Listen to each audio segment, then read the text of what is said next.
Today we'll talk about upper body pushing exercises. We're going to break this down into broadly 3 categories. We'll have the overhead push, like your overhead press or a handstand push-up, horizontal push, like a regular push-up, and then our other vertical push, but in the opposite direction, of the dip.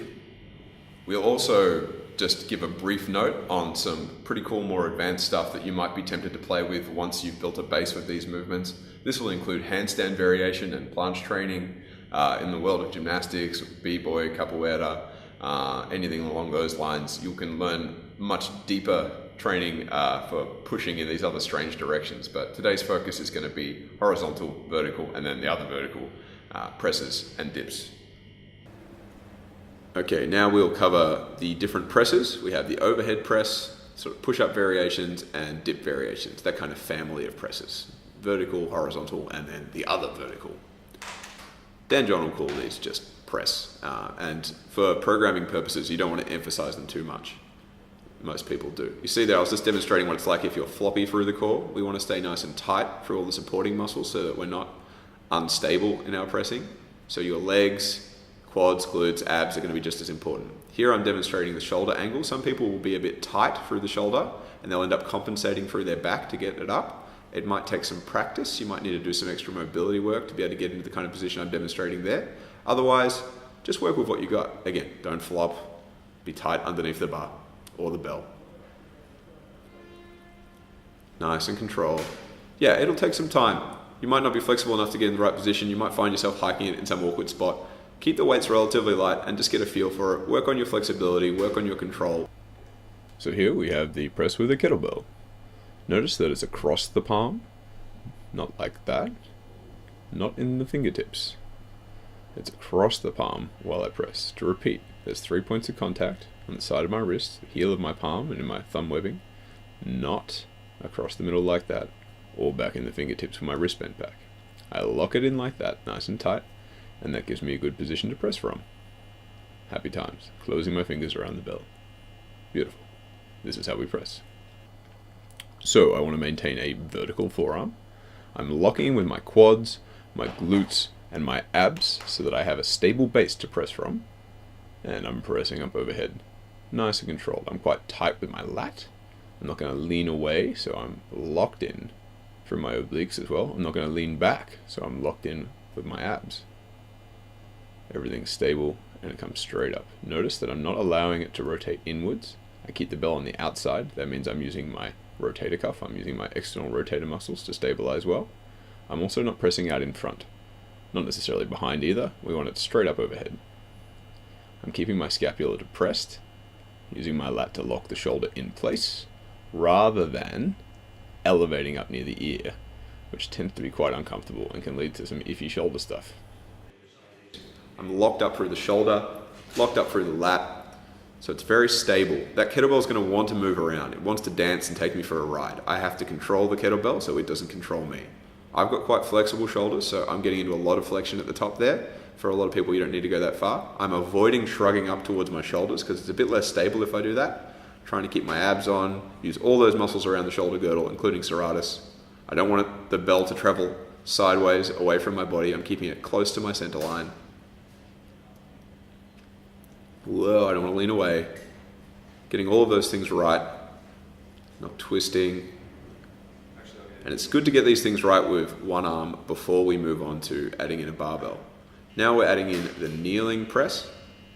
This one's a good one because it forces people to be strict. I can tell you to be strict all day, but you still might have a tendency to flop around underneath the bell. If I force you to kneel, it tends to be a bit harder to get away with not cheating. So we do a very quick demonstration. This is what it looks like with 2 kettlebells at once. Pretty straightforward. I'm trying not to let them roll in too much and flop around. You can see from the side. Shouldn't shove my head through that much. This is a rush demonstration.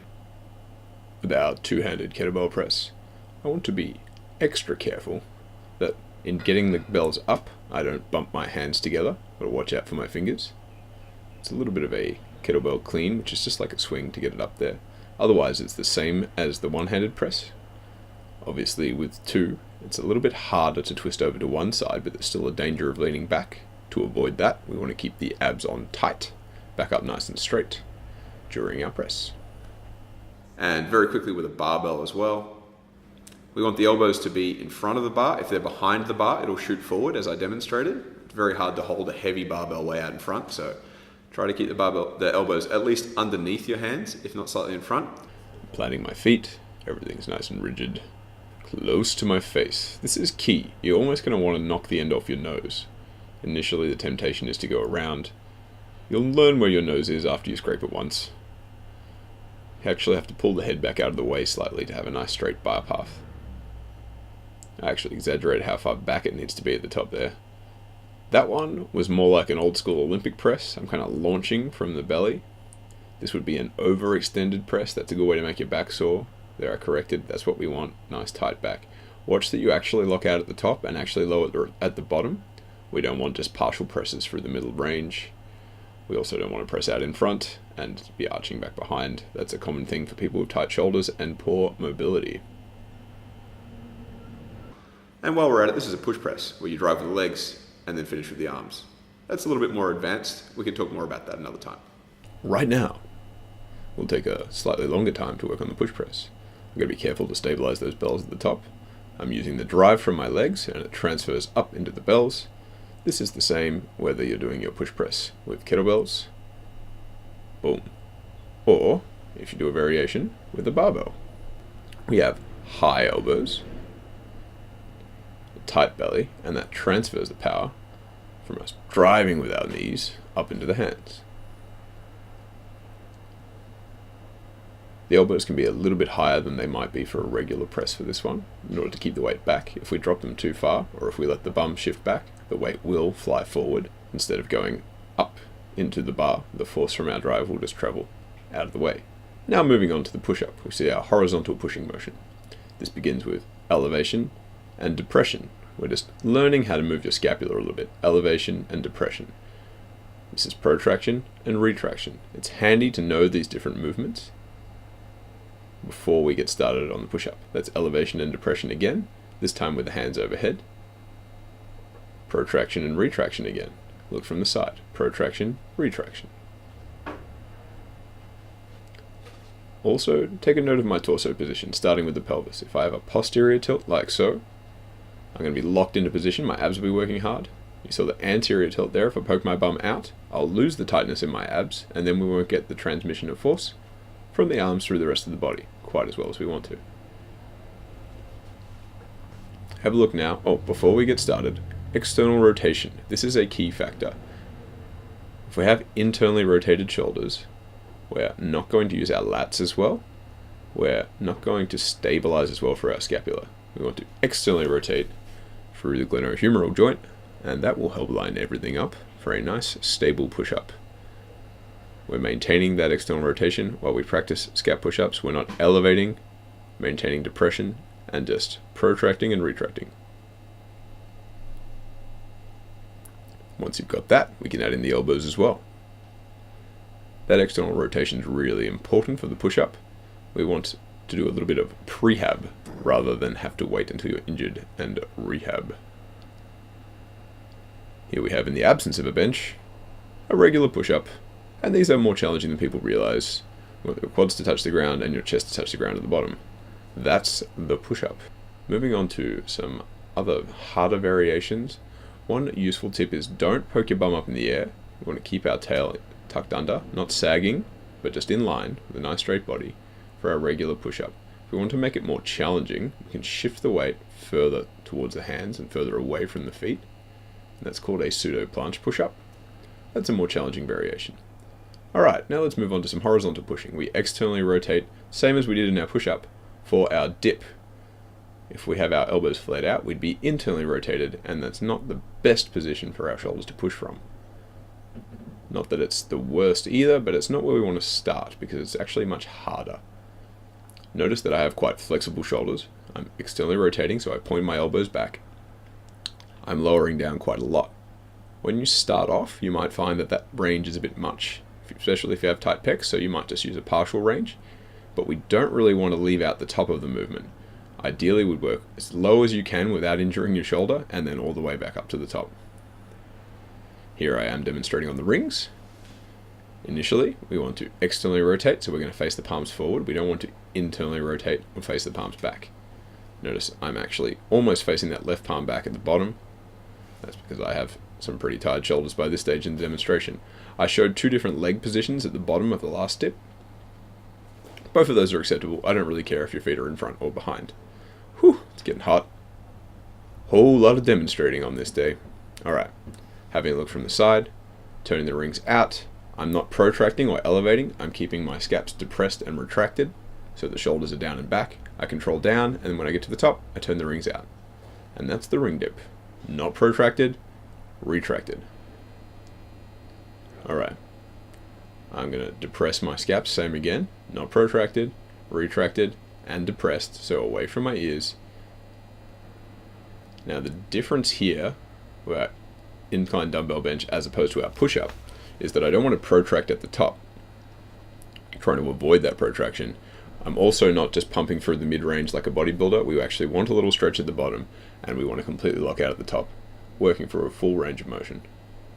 That's incline dumbbell bench, which I might occasionally give to some people. I'm not a huge fan of benching in general, so I'm doing a pretty quick version of the bench press here.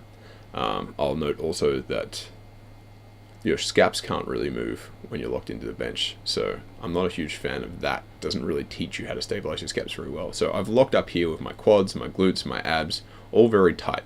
Everything's really locked in position before I start to press. That provides a stable base for me to press from. The pattern is very similar to the push-up, but I'm not protracting at the top end. I can move out a bit wider. This is more like what a powerlifter would do. A wider grip bench makes for a bit of a shorter range of motion. This will help them in their competitions. Not quite as challenging to move the weight when you don't have to move it as far. It's a little bit more of a challenge for the pecs because of the wider grip. Alright, next movement we're going to play with, moving into our Psuedo-Planche position. I'm going to pull my knees towards my chest and show you guys how to actually hold a tuck planche. Pretty weak tuck planche, but there we go, hovering just off the ground. That's a start. Now if you want to play around with gymnastics, you can go a lot further than this, but I'm just outlining to you guys some of the options beyond our straightforward horizontal push, horizontal pull, vertical push, vertical pull. And that was an ugly little, very tired tuck planche on the parallets as well. Here I'll demonstrate handstand against the wall. Once again, this is something you can go very deeply into and practice many variations of. But just as an introductory one, this is where I start my clients off. You can walk up the wall, tuck the tail under, straighten the knees, heels together, and just hold. I've been practicing with some of the guys I train. They build up to 5 sets of a minute with a minute rest at the top there, and then controlling back down. And once they can do that, we start to play around working on regular handstands.